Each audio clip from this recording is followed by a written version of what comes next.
I have a couple of shows in the next week or two that I'm going to do talking about the quote unquote multiverse with different people with different ideas about it. And I'm not really a believer in the multiverse. I don't think that every time you go left or right that you split into two. You know, Schrodinger's cat was ultimately a joke. No one. Schrodinger himself used that as an example that, you know, uh, the double slit experiment where light can be either a wave or a particle function. It's absurd to say that it can be both.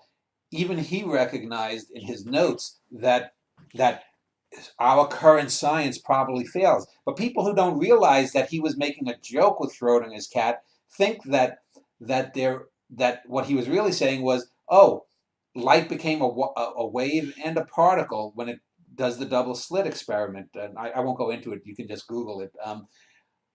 But in I'm reality, aware what of he it. was saying is how absurd it was. And so I don't believe, for example, that there are multiple universes. But in the writing, it's a good artistic tool to use to breaking the fourth wall. What is real? What is not real? You don't want to overdo it. I don't really have the spy breaking the fourth wall in this book. He's a different narrator than Manny Cole. Manny Cole is infiltrates all four books of the New York Quartet, but he's not going to appear anywhere else other than maybe being referenced as some hack writer who wrote about gangsters or something. That maybe I might have in a book in 5 or 10 years a character opening up a book and talking about, and maybe he'll read a passage that's from a Norwegian in the family that I don't mention the name of the title, but I'll have it. You know, there'll be those little winks and nods that fans like to read about. But you know, so like I said, my influence, how you might be influenced by my poems, I don't know. I can't say how Alex Sherman might be influenced, how some kid who's not going to discover Cosmoetica for another 5 or 10 years, how some woman or some young girl or some guy might read Jessica's books about Japan and maybe be influenced. I don't know. Generally, though, it's superficial. When I've been influenced, like by Whitman or whatnot, I did write a lot of Whitmanian long line things, but that's not really influence. That's just copying that whatnot. The fact that Whitman was bold to open up poetry like that, that's the biggest influence. And my influence is that I open up everything.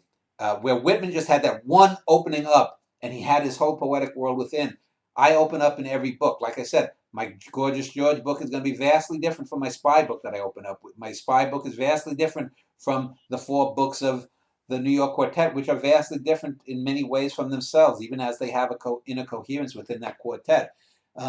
So maybe people will look and by opening something up, by opening up and saying, no, I'm going to write a sci-fi book like the Foundation trilogy. It's going to be more based on the real science that we've accumulated in the last 90 years or 120 years, however far in the future someone does this. But I'm going to open up Asimov and turn him inside out.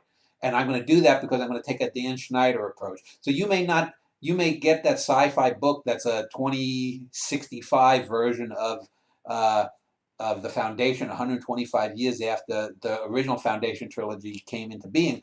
But you're not going to detect Dan Schneider's influence by the fact that he's going to use immersive techniques. He's going to use my discursive techniques. The influence may simply be that he's flipped around and opened up and poured through Asimov and turned Asimov to his own thing. That's what Dan Schneider would have done, even though the technical stuff that Dan Schneider did, it has no bearing.